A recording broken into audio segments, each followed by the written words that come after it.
Hey, welcome in, everybody. It's another edition in the episode of the Hot Golf Conversation and Podcast. It is Hot Golf, of course, as we've told you over our previous 9 episodes. Stands for Golf in the Heart of Texas, HOT. That is our focus in an ongoing 19-hole golf conversation and chat covering the latest happenings in golf in the heart of Texas, 100 miles in and around Austin, Texas, the great state around the world. Our show emanates from our home base here in Austin, Texas, which, of course, is right here in the heart of golf in the great state. I'm your number one T-Box host, Erin Hogan, also the host of the Game Time talk show every weekday morning from 6 to 10 on 102.7 ESPN Austin on your FM dial and on the app and on the website. Hail and play out of the venerable Onion Creek Club in South Austin. My playing partners again and conversationalists just like every week. One also plays out of Onion Creek. He's a lifelong golf fan, conversationalist. Also caddied as a kid in the original Legends of Golf at Onion Creek. He also joins me each Wednesday morning on Game Time to talk golf and other stories of the day. Daytime job is as the CEO and person in charge at the historic Callahan's General Store. Nearly 50 years as an Austin legend there in Southeast Austin. Third member of our group that provides plenty of distance off the tee box, along with that quick, dry wit we love so much. He is had 3 decades of on-the-ground knowledge of golf in Austin and the Austin golf scene. He's a PGA Club professional, head of golf operations for the city of Austin Golf. Welcome in again, Steve Hammond. How you guys doing? Everybody ready to go? Do you have your beverage ready? And we're going to record episode 9 or 10, Charlie? Let's go. It's number 9. Number 9. Okay. Steve, did you guys thaw out from the freezes and got your greens, pulled back and ready to go for what could be a beautiful weekend? Did finally thaw out. We had a great turnout from all of our crews, from golf shop crews and our agronomy crews. We uncovered 4 golf courses, started at about 10 o'clock on Sunday morning, and we got playback out there by 1 o'clock on all properties. So it was a successful exercise in getting those things covered. And like I said last time, whatever grass we have today, that's the grass we're going to be playing on through March. So the covering was a necessity for us, and hopefully it'll pay off. Yeah, well, excited. And looks like a great weekend here. Super Bowl weekend in Austin, Texas. Going to be in the 70s. Some folks maybe into the 80s. And after the ice and the cold the last couple of weekends, it'd be great to get out there. So get out and support your local golf courses and tee it up if you can find yourself a tee time. Also go support your local restaurants too, I would mention, because they were kind of shut down for 2 weekends. They took a bath here as well. So get out and support local. Have a great meal. Play some golf. 4th member of our foursome today. Look at this. Very excited. We've talked to his brother Omar Uresti on the on the podcast. He is Rusty Hoss Uresti. We're excited to talk to him. He's a 1978 graduate of Crockett High School, excelled in baseball and football. But, Omar was the golfer in the family, but also attended UT. You played baseball, Rusty, for Coach Gus, right? Back in the 70s, into the 80s? No, but not quite that far back. I played for Coach Gus in 81 and 82, my junior and senior year. Well, we'll talk some baseball memories, too, because Gus was one of a kind, was he not? Yeah, he sure was. I used to do a little bit of hunting with his son, with Darren. Little Gus and I would come in about 3:30, 4 o'clock in the morning after we've gone and got a couple raccoons out in the field, and come in there, and he's got the sports page. He's looking at all the stats from all the major leaguers. He was a statistician. He was way before his time. Yeah, I've heard that. All the analytics and metrics and stats they use. Coach Gus was doing that from the newspaper back in the 80s and 70s, yeah. Which is pretty awesome. He was way ahead of the computers and AI. I think that's safe to say. We wanted to talk to Rusty tonight and on this episode because after his baseball career was at UT and played alongside Roger Clemens and Calvin Schiraldi and some all-time greats. You got into the golf space, and you have been a caddy on the PGA Tour and the Champions Tour for more than 30 years now. You're for your brother Omar, of course, and for Jeff Maggart and currently Chad Campbell, Robert Gomez in there as well. Rusty, what took you into caddying? What led you into that realm after being a football and baseball player and liking to hunt raccoons? When I was in JUCO, maybe my senior year in high school, I think it was my freshman year in JUCO at Concordia. The Legends came in, and J.A. Bear needed a caddy. And my dad called and said, "Hey, Jay's looking for a caddy. You want to work for him?" And I said, "Well, I guess. Yeah." He goes, "Well, you caught up with your grades?" And I said, "Oh, yeah, everything's good, Dad." He goes, "All right." He goes, I'll make sure that he gets your number and he'll follow up. And sure enough, he gave me a call and he says, I'll see you 7 a.m. And that's how it started, really, how I got the bug. And that was I think I was a senior in high school. I think that was 1978. Yep. That was first year of the Legends. Yep. So that's when it was. Indeed. That's Indeed. awesome. And then you started caddying professionally. Obviously, that was with your brother Omar, right? Was that your first professional caddying looping gig? I was in the golf business. In the car business for a little while, and then when Omar, our third try at tour school, he finished 10th and got his card. And then at that point, I kind of gave a heads up to my wife and said, "Hey, I'm going to go out on tour and help him out." And she said, "You're going to do what?" I said, "Hey, just for 1 or 2 years, let's see how things go, and maybe I can help him out." And I have tried to lay it down after that, and she said, "Oh no, this is working out good. I'll be home for 2 or 3 weeks in a row." And she said, "Hey, when are you caddying again? When you get on the road?" So everybody asks me how we've been married over 42 years, and I tell them, well, actually it's part-time marriage, part-time I'm on the road. So, but it's worked out. It's been really good. That's the key to a marriage. Part-time, separate every now and again. That's a pretty good thing. That's right. We're excited to talk to you tonight. Welcome to the Hot Golf Podcast. And then, talking golf in big picture, but also your career, what a caddy's role is. Go ahead, Charlie. Yeah. So one of the reasons also why we wanted to bring you on, Hoss, is because this is kind of when spectator golf really, really picks up this week. It's the week of the Super Bowl, and traditionally that's when the Waste Management Open is held in Scottsdale, the old Phoenix Open, if you will.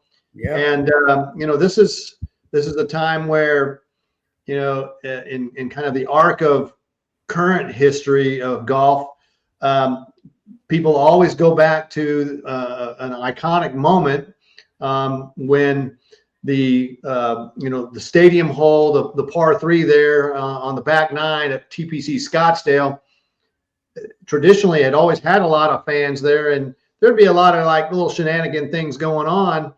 I remember, watching the broadcasts, in the 90s, the mid 90s, early to mid 90s.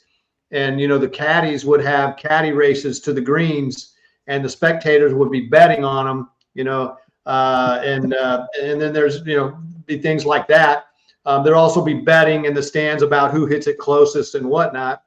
And then lo and behold, one year you were caddying for your brother Omar, and he just happened to be paired with Tiger Woods as they're going into that hole, and they're both playing pretty decently, and in somewhat of the thick of things, and Omar knocks it in there about 2 or 3 feet. And what does Tiger Woods do from there? I'll let you kind of explain what happened. Well, we go in there. And what year was this, by the way? Was it 97? 1997. This was 97. Yeah. And playing with Tiger. It's a Saturday after we both made the cut. And I guess we were fortunate enough to play with him that day. He's a great guy. And we knew he was going to be a great player. And he proved to everybody that he's been one of the greatest. But we get up there, and Omar had the tee. Omar hits I think it was an 8-iron, 143, a little knockdown 8-iron.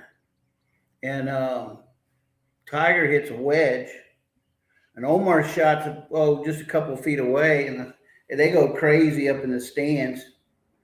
Tiger gets over his ball, and he hits his shot, and they let out a roar. It's quiet. The ball hits on the green about 2 feet in front of the hole, and boom, goes in and knocks it in. And it was so loud. Omar and I had walked off early, and we turned around, and it's just a shower of cups, beer cans. I mean, just everything coming out on that tee. I mean, it took them eight minutes or so to clean that tee box up.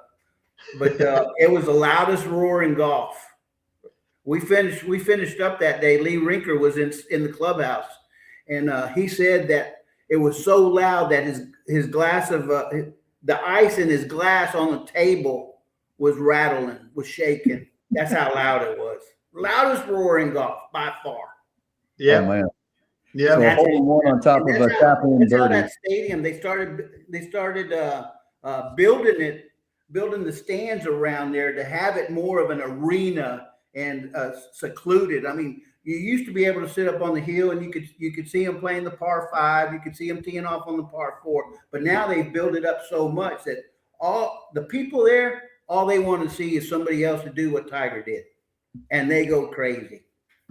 That's crazy. Is it fair to say what we see now that is, what is it? I mean, with 50, 60,000 people at that hole now, that really maybe started with Tiger's hole in one in 1997? Absolutely. That's when it started. But for a fact, I've seen some crazy stuff at that golf course. Another year, I'm working for Gary Nicklaus, and we're on 17, the drivable par 4. Gary, we're paired up with Tom Byram and Steve. Steve Pate. And so Pate's on the fringe of the green on that drivable par 4. He's got a chip or a putt for a 2. Gary's looking at a putt for birdie from about 8 feet, and Byram's looking at one from about 10 feet. And I look up, and Pate has now hit his ball, goes up there. I think he makes a 2. Byram's reading his putt. He has his putter face angled down. Here comes Andrew McGee, hits into us. It clears that bunker over that down, hits the downslope, comes to the green. I look up and say, "Hey, heads up! Here comes the ball." Pate jumps out of the way, comes up. Byram stands up, leaves his putter on the green, facing the hole. It ricochets off of Byram's putter and goes about 8-10 feet, boom, right in the hole. Everybody's looking around. What's that? Well, Gary Nicklaus knowing every rule in the book. I'm sure Jack quizzed him every night, So he said, "That's a 1." He goes, "Oh, come on, that can't be a 1." He goes, "That's a 1." So Tom, I think, misses his putt. We make ours. So there's a 1, a 2, a 3, and a 4 on that hole at that time. Unbelievable. Never happened again. I promise you it'll never happen again. I can't imagine it happened one time. Steve Hammond, have you ever been to Waste Management? This is one of your faves. Or are you a fan or not a fan of the what do they call it, the Wasted Management Open? Ultimately, I am a fan of the golf tournament just because it brings so many eyeballs to it, and that's whenever coverage really ramps up. With the Golf Channel, they almost do a live from the Waste Management Open every day. I think it's a great tournament. My first memory of it is Tiger's hole in one with Omar and Rusty there, and I think they whiffed a high 5 or something like that. I mean, it's just they show that as a blooper.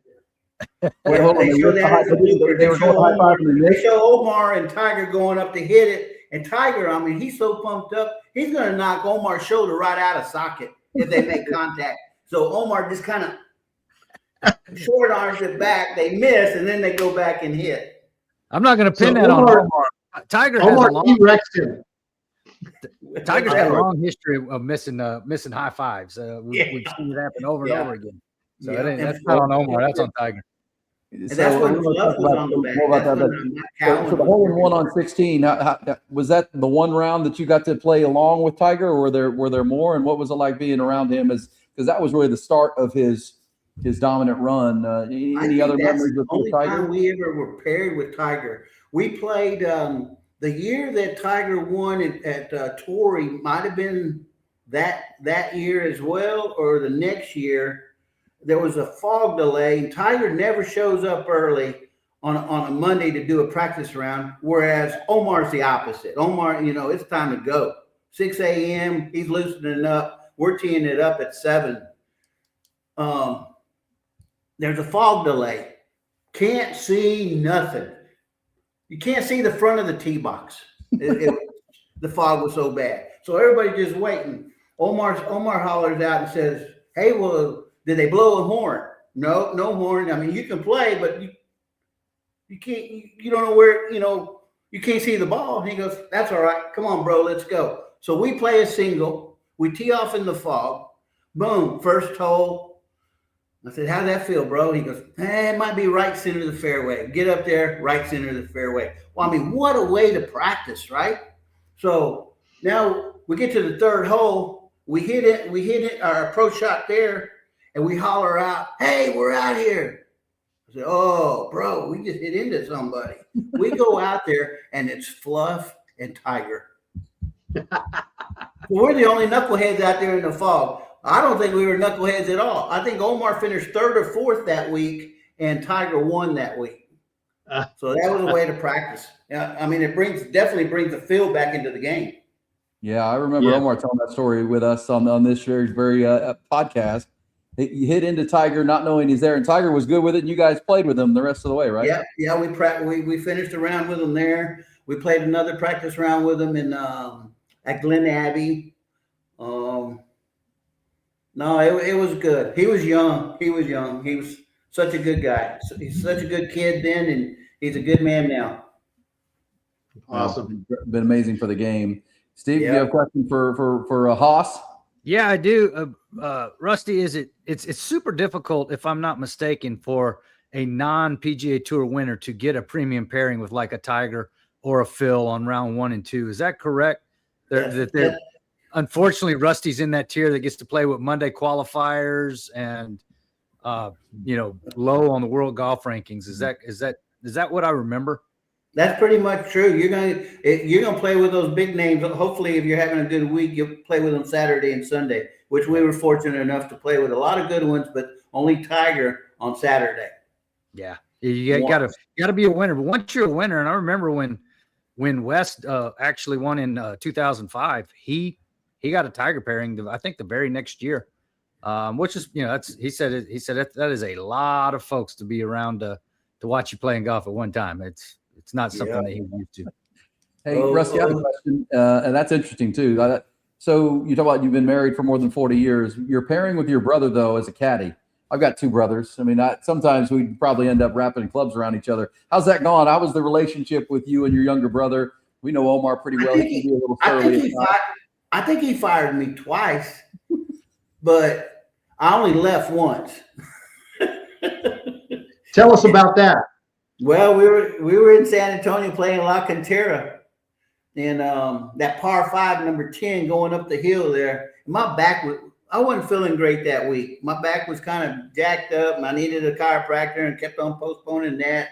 Well, anyway, he hits a shot up on that par 10. It's kind of a blinded green, so you don't see where it's at. Right at the flag. I give him the yardage. What do you think? It's uphill, blah blah blah. Bro, you gotta hit this 4-iron.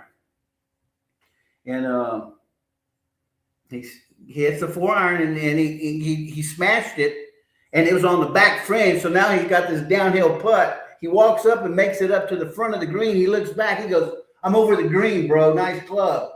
Oh, he goes, "Bad club," like that. I said, "Bad club? That ain't a bad club. I got a bad back." And my brother was my other brother was in the gallery. So I said, "Hey, Hoff, come over here. I'm done."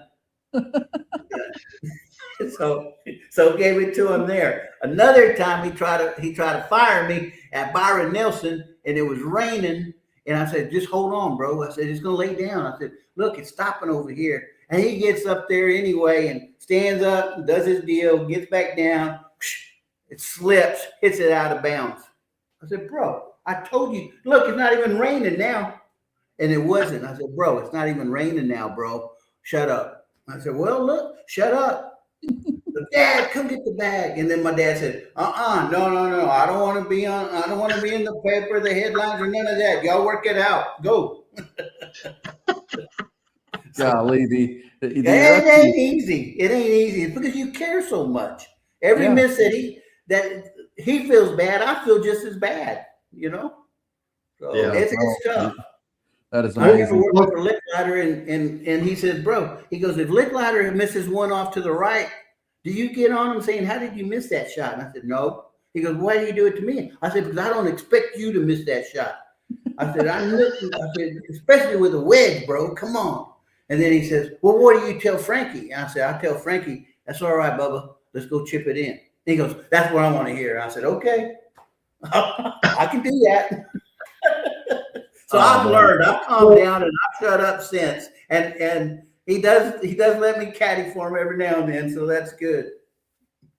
So the job of a caddy, let's kind of go through that, because I'm sure you kind of had to learn this. It's just not throwing the loop over your shoulder, and it's not just showing up on time. It's not just being quiet at the right times.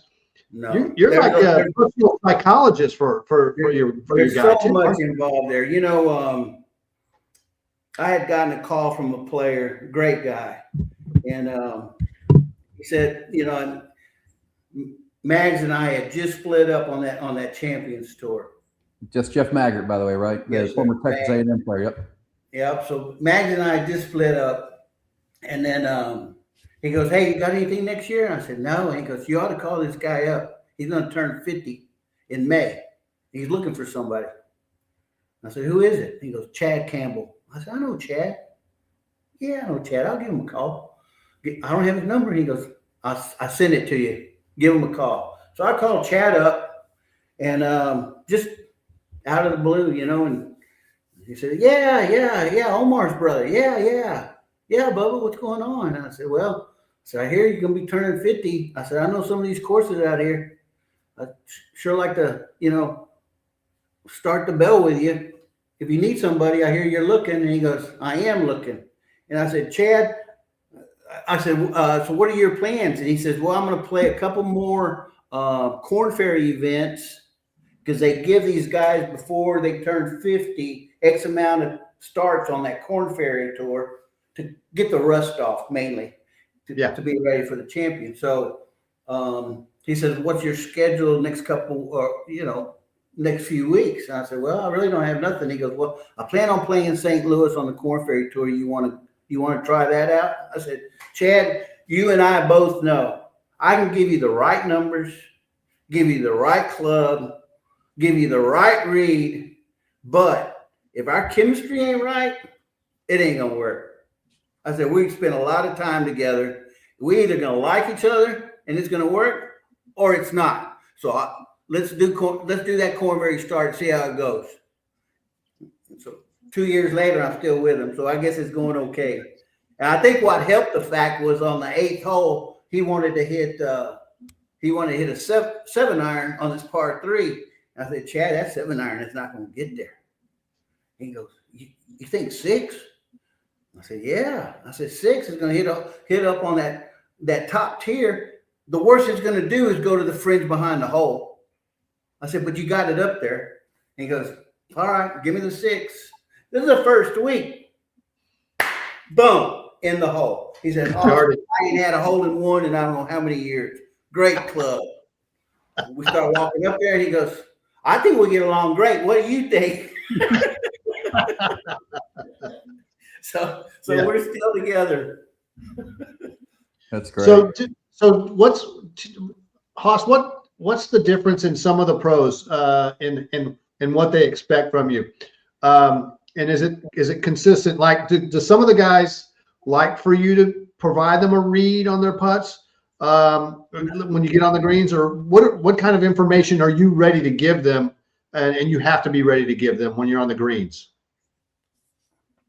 You gotta be able to know where the wind's coming from. Number one, all right. Number two, on the greens, you got to know if it's down grain, into the grain, side grain, right or left, right? Bermuda, the grain's going to affect the Bermuda more than it's going to affect bend. So there's a lot of stuff you got to take into consideration. But the number one thing is you got to know if he's a aggressive putter or a die putter. Yep. And Omar's a die putter. Yep. Luckily enough, Chad is too. On the other hand, Gomez, he was a charger. You know, that putt, If it doesn't, if it doesn't go in going by, he's gonna make it coming back because he just saw the line going by. So Chad's he's more of a dyer, and Maggart's pretty aggressive himself with the putter. So interesting. You're not able to, the first week, you're not able to read the greens for him. You can tell him, hey, I got it more than a cup right to left, but you're not used to his pace yet. You got to see his pace on the ball. Once you see his pace on the ball, then you got a better feel. Omar was maximum break, minimum speed, maximum break. So you can't just go right off the bat and say, oh, I got it a cup outside, and this guy hits it a cup outside, and he dives and then dives right in front of the hole. Oh, it was more than that, No, it was just my speed was more than your speed. So in those first few weeks with a new player, you're getting a feel for all that stuff of his of his max distances, his min distances, his putt speeds, all those kinds of things. How much extra hours are you putting in so that you're getting a feel for those? Well, basically, you're with them. So you're doing the practice rounds, you're doing the tournament rounds, and I know Chad can hit that 5-iron 195, no problem. You got to take in all the conditions into consideration, and go from that. But I try not to over caddy. You don't want to. I feel like I don't want to take the feel out of a player. I was told there's always more than one club for every shot, and that was growing up. Hey, you want to hit a hard 5, hit a hard 5. If you want to hit a high 4-iron, hit a high 4-iron. I mean, there's always more than one club for every shot. It's just how do they want to hit it? Do they want to stand on it? Do they want to take a little off it? That's how. What's the difference between today's players and the players as they played the game when Omar came on the tour in the early to mid 90s? What is the kind of the chief difference of the tour, not the senior tour, but the tour? The golf ball. Oh, the distance. That's the biggest difference. Back when Omar started, and it chased some great players away from the game. Once it started getting too long, everything started going forever. And the big boys. I mean, look at DeChambeau. I'm going to hit driver everywhere on this major. Rough is this high, but I know I'm going to only have a pitching wedge, maybe a 9-iron into these greens. He went to the Open. You know what I'm saying? So the biggest difference is back when Omar, Nick Price, and all those guys, there was more importance on accuracy than just getting up there and beating it. Yeah. Because that's what they do now. These kids, I mean, they move it. Hey, Steve, I want to ask you this about that technology and the ball and the young players, because you've seen it over 30-some years with these young kids that are coming through playing juniors and high school tournaments at your courses. And the same thing, how much is it the athleticism, the better athletes that are going to golf, but also the technology of the clubs and the golf ball, Steve? Yeah, and you're right. I mean, you look at the kids now. These kids from the golf course, they're hitting the gym sometime that day, whether it's before they play or after. Back in the day, they'd wake up, they go to the gym, maybe have a cup of coffee, and then tee it up, and then they're not going to the gym afterwards. They're going to go have a dinner and a couple pops. So, I mean, times have changed. I think there was a whole lot more personalities back in the old days than there are now. No, that's true. Robots. Bunch of robots. But with the technology they have today, even all these high schools, they have $25,000 TrackMans, the access that these kids have nowadays to the science behind everything and chasing that perfect number on the TrackMan, that keeps them out there on the range. At the big schools and all these D1 golfers that you see nowadays and at the larger high schools, they are single sport athletes and they are doing it 12 months a year. In the Southern Texas PGA alone, there's over 300 playing opportunities from Georgetown down to the Valley every year from the Pee-wees all the way up to the 18-year-olds. They run over 300 different events a year. So the access to the game and the access to competition golf, that's what's going to make you better. And, we had Robbie on last week. Robbie was good. Robbie was really good. He was one of the best. Obviously going to TCU, but those kids that are coming out nowadays, like Westlake has 5 Robbie Ormonds. Lake Travis has 5 Robbie Ormonds on the roster. 5 guys that are going to stroke average 72 over the course of the year, and it's the access to instruction, the access to science with the TrackMan, but it's also single sport athletes. These folks are concentrating and. Back in my day, I was an incredibly marginal defensive back, and then I would start playing golf sometime first week of playoffs because we weren't playing. It's just that's what I did. I played football for 5 months out of the year, and then I played golf for the other 7. Don't get me wrong, I never had the work ethic to be really great at it, but I was a decent player, and if I broke 80, that was great, and that was better than most back then. But nowadays, breaking 80, that doesn't get you on the team. Nope. It's interesting. And something you said, Haas, was right on. And Charlie, your thoughts too, because you grew up going to the Legends of Golf like Haas did. The personalities, the personalities in the game. Because they are so robotic at a lot of levels and trained like they're trained. Do we pretty all agree that right now the game has lost some of the great? I saw today. Speaking of the waste management, they were playing the practice round, and Travis Kelce, the tight end of the Chiefs, had almost a hole-in-one on that 16 playing with Scotty Scheffler, and they went crazy. And, he's a big personality. I thought that was great for golf. I mean, one of the things the YouTube and Bryson DeChambeau with all the stuff he does, golf needs more of that, safe to say. Charlie? I agree. Yeah, and when Rusty and I were caddying in the Legends tournament out here is young adults, maybe not even quite adults in my case. I was 16 years old when I first caddied out here. You would sit and listen to those guys as they talk to each other, and yeah, they were serious about their game and their craft, but they were also serious about enjoying life, and so there was, and that permeated throughout the whole tournament experience. From the players to the caddies, because there was a whole culture within the caddy group that was taking place. It was that world, and it was a world that was certainly dependent on your player, and you certainly. But the whole line of discussion about what was going on with your player, or where your player was last night, and why he's dragging ass this morning, or what was going on. There's just that was an element that was I grew to understand as expected, and I'm sure, Haas, that's your experience too. And yet now, you fast forward, we had the conversation with John Sosa and the junior PGA kids that we've become familiar with here in the Austin area, and my cousin's grandson, who is an excellent player, and there's that culture is so entirely different, and it's not real social. When I played junior golf and competitive junior golf, I mean, we spent as much time socializing as we did actually, rolling it out there and playing 18 holes.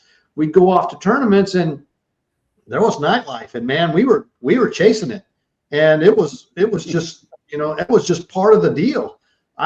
I think the structure of junior golf today is better in making them better golfers faster, but I don't know how much culture they're getting and how much they really know each other, or how much they care for each other. And I think that pushes up into today's professionals. At least that's been my observation. Haas, what do you see? No, I totally agree with you. Totally agree with you. I think it's more of a business now. The money's gotten so big, and that opportunity, and going back to what Steve said, these players are now a one sport player. You know, he's not fighting, oh, shoot, I got football practice, then I got to go, you know, play 9 holes or whatever. No, it's all golf, these golfers that are coming up. I just, I wish there were more personalities out there. You don't have your Chichi Rodriguez, your Lee Trevinos, you know. These guys are a lot more serious. I think some of this AstroTurf golf that they're doing now is trying to break their personalities, you know, get a little closer to them. But I just would like to see that on the real field. Yeah. Yeah, I got a question for you, Haas. I have another one because you mentioned Gary Nicklaus, and you know that's royal. That's a royal golf family that he comes from. Great family. What is so? And Jack had kids who played golf. Jackie played, Gary played, and of course Jack himself. You know, arguably the greatest. And what was the difference in the kind of golfers like a Gary Nicklaus was versus a Jack Nicklaus, just in the golf culture? Was, you know, was Gary like his dad, or was Gary like somebody else? Or tell me about that. You know, another father-son that was out there coming off of Gary was Guy Burrows and Julius Burrows. Yeah. Okay. Guy, unbelievable. Great guy, but loved the game. Gary loved the game, but I don't think it was really his passion. He'd rather been like Fuzzy with a fishing tour show, maybe a hunting guide. That type of guy is what Gary was really. He played golf to keep his daddy happy, and he was a decent player. I mean, he was really. He didn't give himself enough credit, but I just don't. It's just hard to fill his dad's shoes, you know. Sure. Oh, and well, I felt for him that way. But great guy. Jack's unbelievable, funny as heck. I mean, that guy is funny. That's incredible to be around Jack Nicklaus and Tiger Woods and all these great golfers. It's safe to say, you know, Jeff Maggart, he won 6 times when you were looping for him. Is that maybe the most successful golfer you were with, and as far as just overall wins? Yeah, absolutely. I mean, two majors out there. We took down Langer when Langer was just beating everybody, right? And we're playing at Del Paso Country Club in Sacramento, California, at that U.S. Senior Open, and on Saturday night, he goes, I got to get to the airport. I said, what?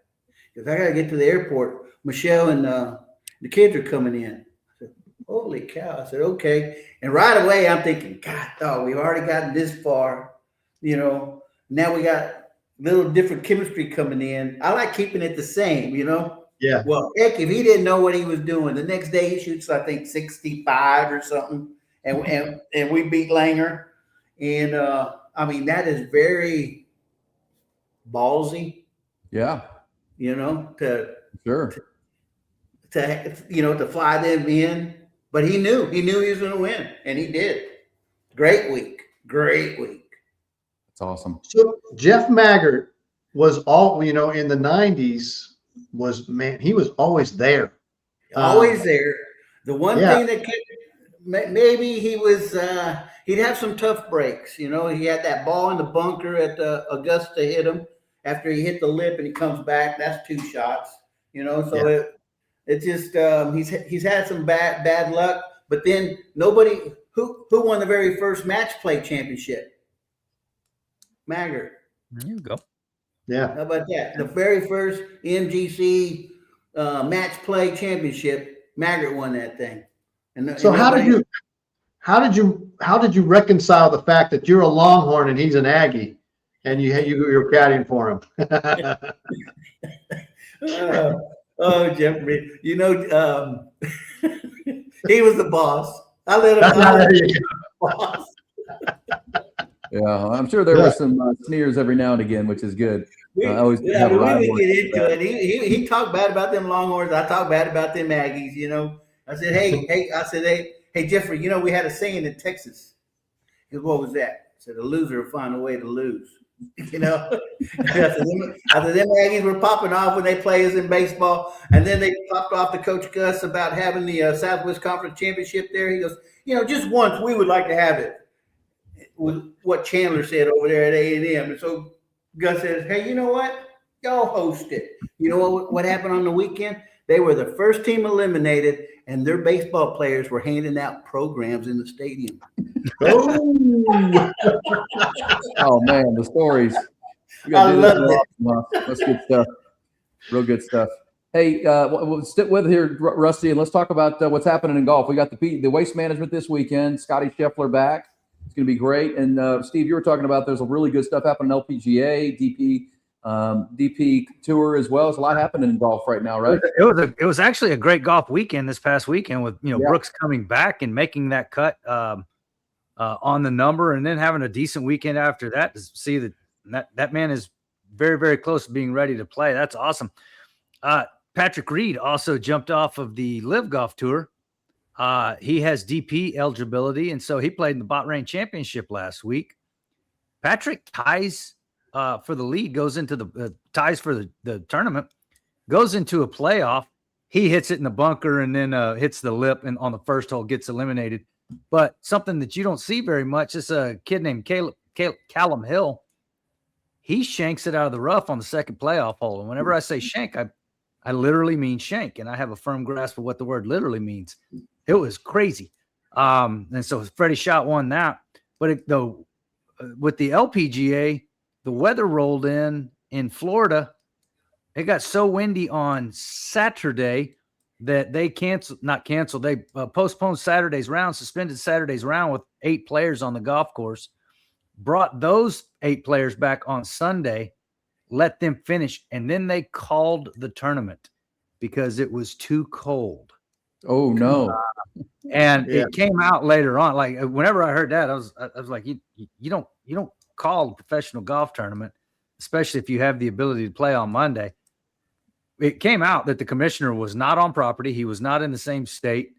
Craig Kessler is the LPGA commissioner's name, and made that call from far away. And then later admitted that it probably was not the right call to make. They just weren't fully prepared to come back and play on Monday. Because on Monday it was in the 50s, but they were at Lake Iona in Florida, and it was a pretty good weekend of golf. Also, Sergio, he finishes T4 in Bahrain.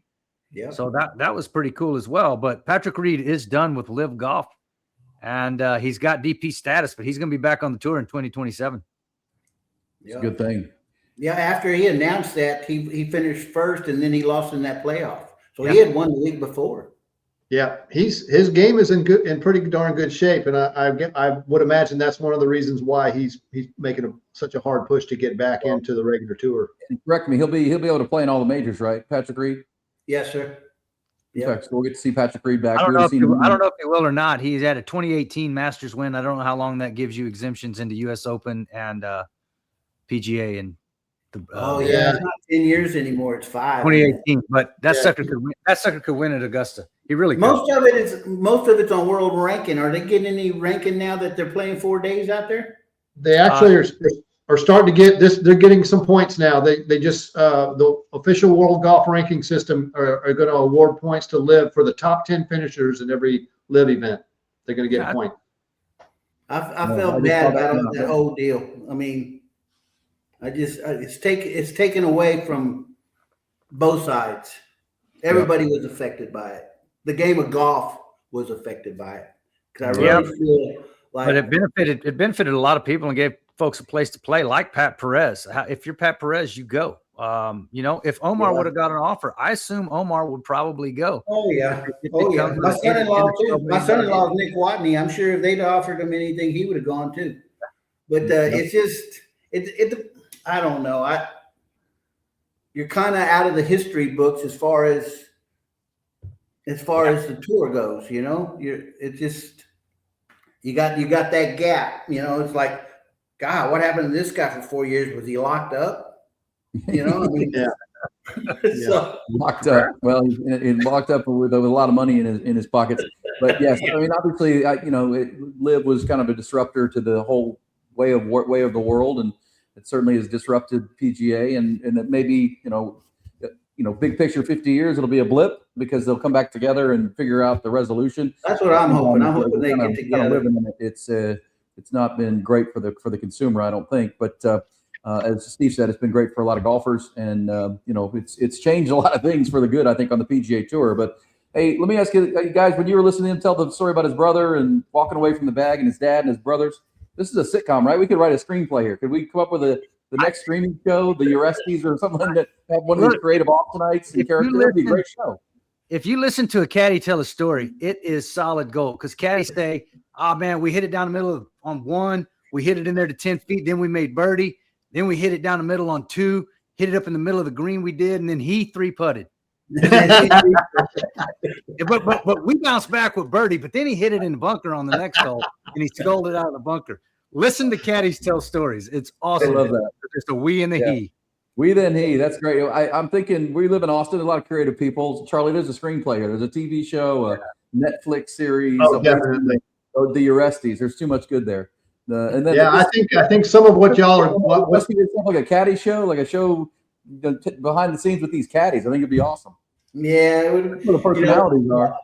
I remember they had myself, Fluff, LaCava, Freddie's guy. God, who was the other one? There was Scotty Steele, who Scotty Steele.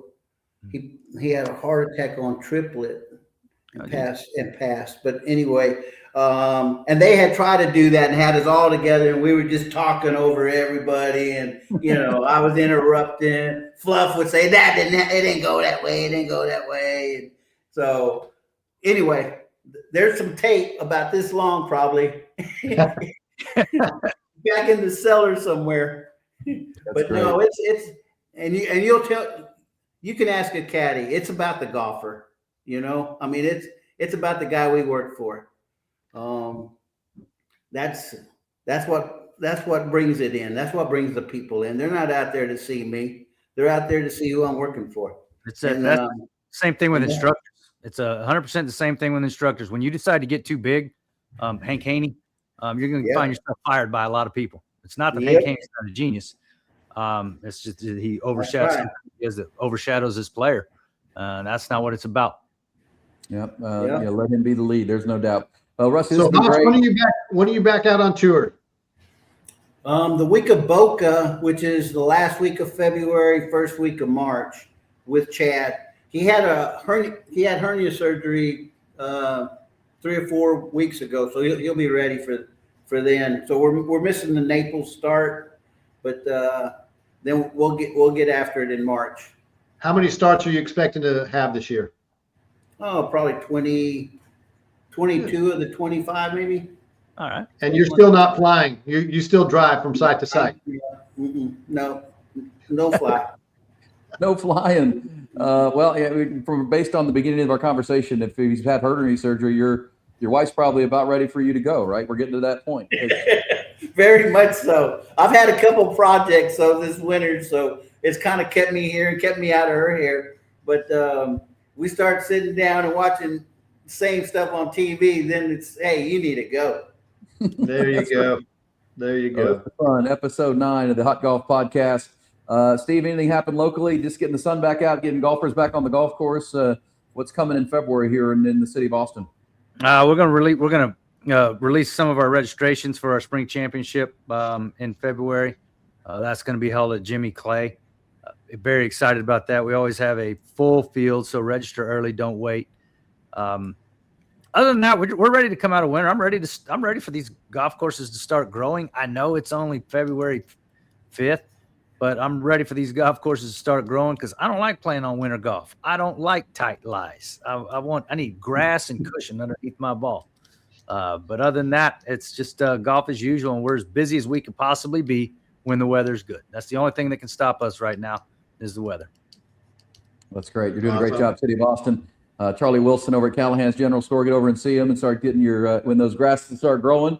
get over to Callahan's, and they'll get your yard looking great as well. And Rusty, we appreciate it, man. This is fun. We'll do this more often. Great stories, and I know we could keep going. But Waste Management Open. Can anybody beat Scotty Scheffler this weekend? He's back, and he's won that tournament twice, right? He's going to be the favorite. Probably win it again. So I think you're probably right. He's if he's in the field, I'm picking him against the field. Yeah, Me too. I think that's a good bet. All right, guys, great stuff. We'll post this up, and if you already found it, you know where it's at. But we put it on our YouTube page at 1027 ESPN, our YouTube page, and you'll hear highlights of it on the show Game Time. And you always find it there. But sure, we encourage you to share it with a friend, send it to a golf buddy of yours. Hear these great stories from Hoss talking about life with his brother and caddying, playing for Coach Gus. One of these days we'll have to talk some baseball with you. Get on and talk about coaching with Coach Gus and all those great teams at UT. But Rusty, we appreciate that. A lot of fun, and thanks for taking the time. Yeah, I appreciate it. Thank you, Steve. Thank you, Charlie, and thank you, Erin. Thank you so much. Let's do it again sometime. Amen to that. Let's do that. All right. Well, enjoy it this weekend, guys. Get on out there and enjoy the sunshine and the warm temperatures. As we said, what do you say, Charlie? Fix your divots. Fix your divots. Rake your bunkers. Damn it. Break the bunkers. Get the rules of golf and the etiquette of golf. Have fun with it out there, but have a nice cold one and enjoy it. Watch the Waste Management, the Super Bowl this weekend. You guys got Seahawks or Patriots? Who are we picking here? I gotta go Patriots. Either way, it doesn't matter. The Patriots make history. My statistician, Madison, gave me some information. If the Patriots win, they have the most Super Bowl wins ever. If the Patriots lose, they have the most Super Bowl losses ever. That's awesome. Your daughter, Madison, she's a aspiring sports broadcaster, right? She does a good job. She I love really that. Charlie, did you make a pick? You Seahawks or Pats? Seahawks. Yeah, me too. I'm going to lay the 4.5. I'll take the Seahawks by 7. 28-21. We'll talk about it next week. But enjoy the Super Bowl. Enjoy the golf. Rake your bunkers. Fix your divots. That's another edition of the Hot Golf Podcast. What's hot in Central Texas? Heart of Texas golf in the books. Thank you, guys. Thanks. Thanks, guys. Welcome, buddy. And gig them to you, Aggies.